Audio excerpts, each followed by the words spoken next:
What a difference a few years make.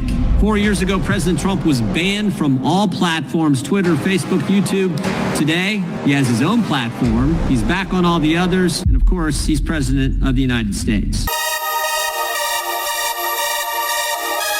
The biggest changes in our government are not just Trump, but Trump combined with the incredible power of Elon Musk. Elon Musk just got it earliest about free speech. Here's Jim Jordan talking about the comparison between 4 years ago and now. It is night and day. You may not see it, but never forget it. This affects all of our speech, including religious expression. Watch this. What a difference a few years make. 4 years ago, President Trump was banned from all platforms, Twitter, Facebook, YouTube. Today, he has his own platform. He's back on all the others. And of course, he's President of the United States. 4 years ago, Democrat members of Congress sent a letter to telecommunication companies pressuring them to kick Fox and Newsmax off of the cable network. Today, both are still on. Both are doing fine. Fox has more viewers than MSNBC and CNN combined. 4 years ago, the White House was Look at Jamie Raskin next to him, smiling in embarrassment at being owned. Actively pressuring big tech to censor Americans. You don't have to take my word for it. Mark Zuckerberg wrote the committee a letter,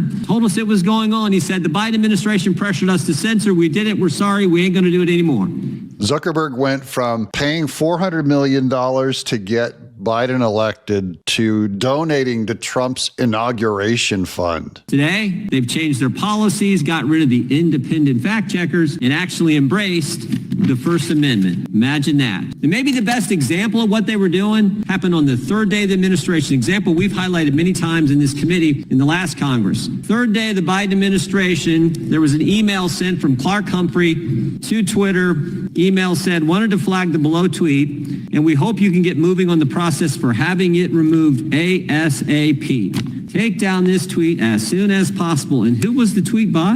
Who did the tweet? The guy who's going to be named Secretary of Health and Human Services here sometime this week, Robert F. Kennedy, who just happened to be the guy who was going to run against the very people trying to take down the tweet. What did the tweet say? Hank Aaron's tragic death is part of a wave of suspicious death among elderly closely following administration of the vaccine. He received the vaccine on January 5th to inspire other Black Americans to get the vaccine. There is not one thing in that two-sentence tweet that's not true. Absolutely true. But the Biden administration was pressured to take it down. And now, where's RFK Jr.? So they nearly wiped RFK Jr. off the platform of X back under Biden. They nearly vanished him before Elon Musk took it over. And now he could be the head of the Department of Health and Human Services. So going from being made invisible to being one of the most visible voices, putting pressure on science to perform more studies and do more double-blind testing regarding COVID and all that. So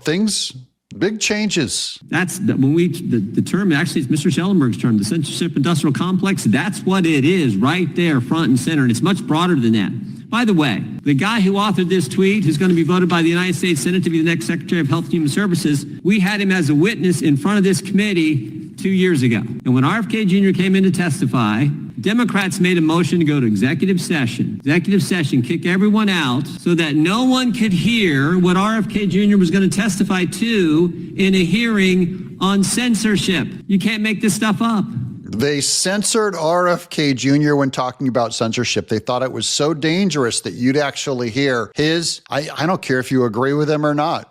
Everyone should be suspect. The Democrats are the ones that keep saying democracy dies in darkness. And they put the cone of silence around RFK Jr. And all of social media did it too. Now, how's that working out for you guys? You've lost your credibility. We're going to go back to Jim Jordan. 2 years ago, we learned that 51 former Intel officials lied to the country when they said the Hunter Biden laptop story had all the classic earmarks of a Russian information operation. Today, all 51 of those people have lost their security clearance. A few years ago, GARM, the misnamed Global Alliance for Responsible Media, was coordinating an effort with major advertisers to limit ads on conservative platforms and websites. Today, GARM is out of business. They specifically targeted X. Elon's platform was one they were trying to choke out and destroy. So there was a group of advertisers, but they were all organized, worked with our government, partially paid for by USAID and paid for by some of our government, to work together to boycott X and put Elon Musk out of business so that their preferred platforms, which would by necessity probably be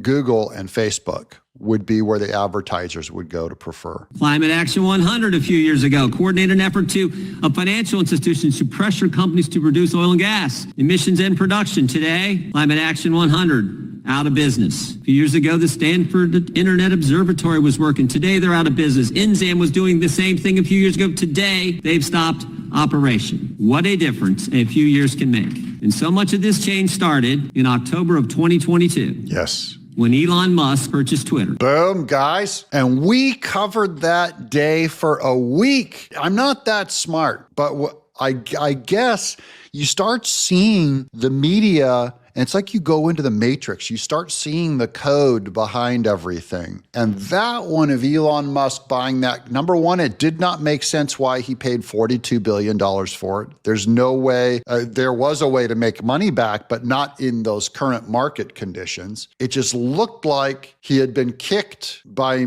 Democrats and media enough. And he had an outrage in that he believed in free speech. He was not a Republican or a MAGA in any way. He just believed in free speech. That's what old school liberals used to believe in, free speech. He was watching the new liberals be psycho in control of all these other social media platforms and a great deal of our government. And he's going, hey, they're coming after me now. He goes, I'm buying this platform. He purely bought it as an investment, saying, if we don't have one free speech platform, we will lose this country. And he was right. If Trump would have lost, you probably would not have had free speech. It probably would have been declining for the rest of our lives until we were all put into that Orwellian dystopian nightmare. Sounds like a exaggeration until you look at what the Democrats actually do, say, and think. They would imprison you for it. The key was Elon Musk. I can't explain why he valued freedom of speech. That's totally personal or whatever. I'll only say that because he loved freedom of speech, he's not a huge Trump fan, but he realized that Trump was his only way to fulfill his dream of having free speech. Same way that he realized that under Kamala Harris or Biden, he would not in his lifetime be able to send his rockets and make it to Mars, which is another dream of his. He had to back Trump. All of Elon Musk's dreams will come true under Trump because Trump will just get out of the way and provide him the freedom to do what he needs to do. Considering exemption, talk about widespread fraud and abuse. Oh yeah, tremendous fraud. There's tremendous fraud, and it's hard to believe that you can have that kind of fraud. Wait. Which are you talking? You're talking about with regard to all of the investigations that are going on about this stupidity. What we're going to do is tomorrow I'm having a news conference. I'm going to read to you some of the names that hundreds of millions and even billions of dollars have been given to. And if you tell me that we should be giving money to those things, those entities, I think you'll probably have to leave as a reporter because you're not very talented. When you look at the kind of money, billions and billions of dollars being thrown away illegally, and there's no chance. I mean, I say it in front of our Attorney General, there's no chance that there's not kickbacks or something going on. When you give millions and millions of dollars to somebody that stands to look at something for 15 minutes and walks away with millions of dollars, that money's coming back in some form. And that's only one form of corruption. The biggest thing is what they do to our country. They're taking massive amounts of money and spending it on items. I went through a list of 200 expenditures that were made, and I found 3 that looked like they were reasonable. Okay, 3. And we'll be talking about that tomorrow. We have a lot of stuff. And I want to commend Elon because he's done a fantastic. He doesn't need this. You know, he's abused by you people every day. He's found more things than anybody could find. I think he's got the credibility to do it. I know he does. It's his group of people. You know, they started off with 12. I call them 12 geniuses. They started off with 12, and they went to 20 and 25, and now they're up to almost 100. People are joining to help them because there's a massive fraud that's taken place. Under Biden and Harris, he would not have accomplished those things and probably have been thrown in jail and probably have lost all of his businesses. That's why it's such a huge hinge. I'm just going to let Jim Jordan finish here. I can't emphasize what he said enough. It all hinged on that October day. By the way, while my contemporaries were still giving you BS, going like, oh, how are the Democrats going to take the next election? The election, it's the votes. I'm going, guys, it is not the election. The forward thinking is free speech through Elon Musk. And then when the first lawfare came up, I go, this is their new plan, not the old plan of whatever you think about vote machines or whatever. That is ancient history. That was not indicative of what happened this election.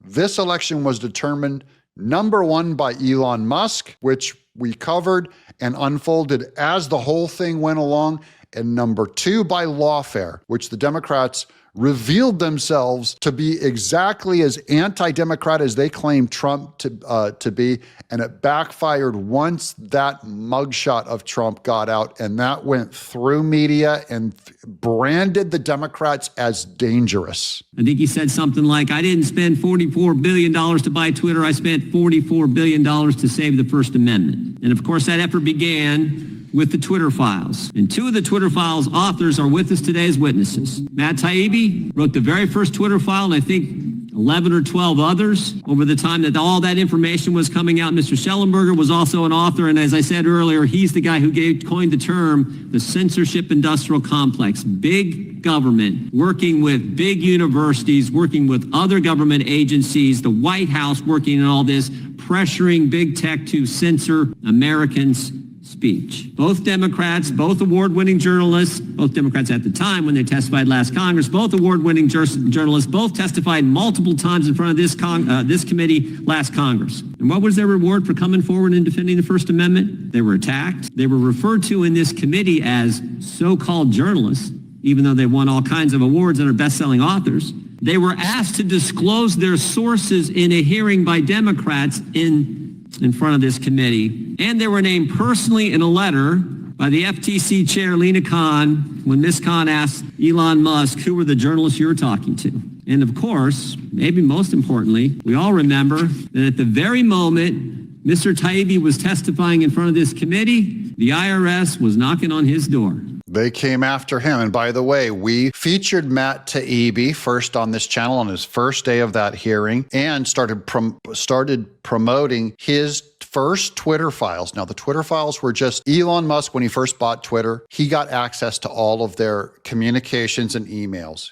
So now he owned the company. He kicked all of the employees out except for his personal team. The personal team, by the way, is also a whole lot of what he's using on Doge right now. They're his closest confidants. He had them lock down the servers. They went into all their messages and they found the messages between Twitter and the Biden administration. That is FBI bureaucrats that were spying on people. And then Elon Musk didn't want to write the articles. He just took all the emails and said, look, here's like 100,000 emails and communications we found. And he handed them over to independent journalists. In this case, two guys that were largely Biden voter liberals or Bernie bros, Matt Taibbi and Michael Schellenberger, who we do videos on Schellenberger all the time. Now, you'll know who they are. These are the true guys moving and shaking the First Amendment, which is what the only reason why Trump got elected, guys, is because his voice and his message got out.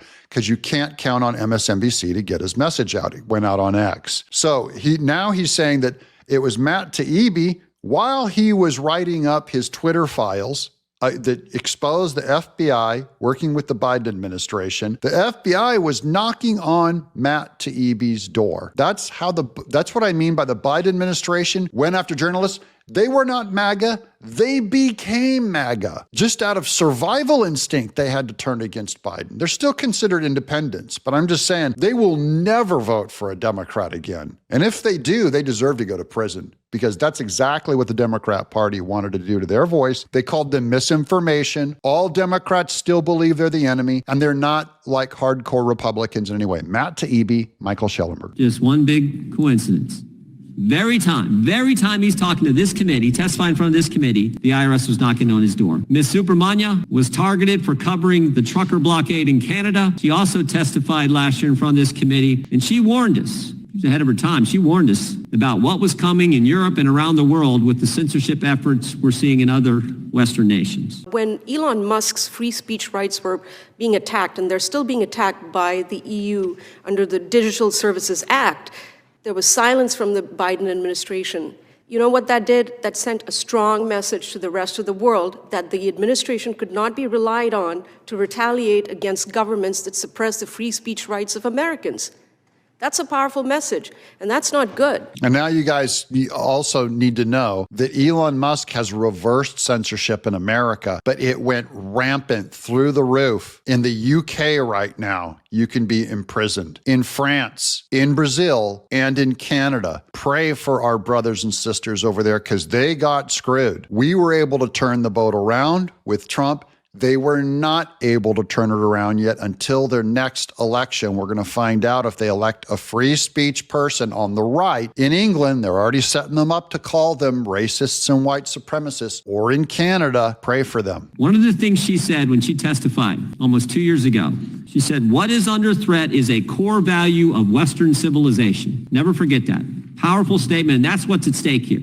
So I appreciate the work you've all done, what we've been able to uncover. Appreciate the work of the president and Mr. Musk and what he's started with the Twitter files, and then what we were able to do with all these other platforms and the dramatic change we have seen. But I am nervous about what's happening in Europe because it's the Digital Services Act they are using to pressure tech companies to censor globally, which impacts Americans as well. And this is something the committee is going to look into as we move forward. But I want to thank you all for being here today. So that's basically Jim Jordan with an update on free speech. I hope you guys watch this all the way to the end because he verified what Europe is doing is they're going to not only censor like Twitter in Europe, they're telling Twitter, if you don't change your speech around the world, we won't allow you to operate in Europe. So it's Europe trying to pull a power play saying, we're gonna cut you out of this country unless you edit your, so basically Europe's gonna be our editor of speech. It's not gonna happen. Elon Musk will never let that happen. He will pull X out of Europe before we let that happen. But I'm just saying this is what